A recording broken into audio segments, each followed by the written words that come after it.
Good morning! Kainan time. Yan ang lagi kong kasama sa kainan. Yung ulam, tuyo, mangga.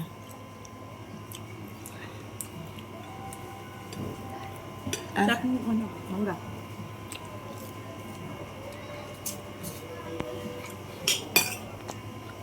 Ta! Utasan na lang tayo katata. Kumain ka na ba? Kaya naman pala eh.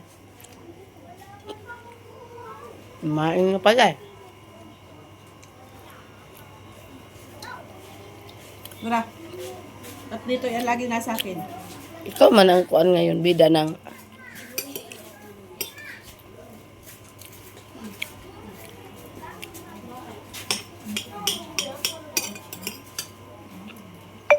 Tapos kagabi nagagalit. ng sili. Hindi pa Thank you akala for ko nakain na watching.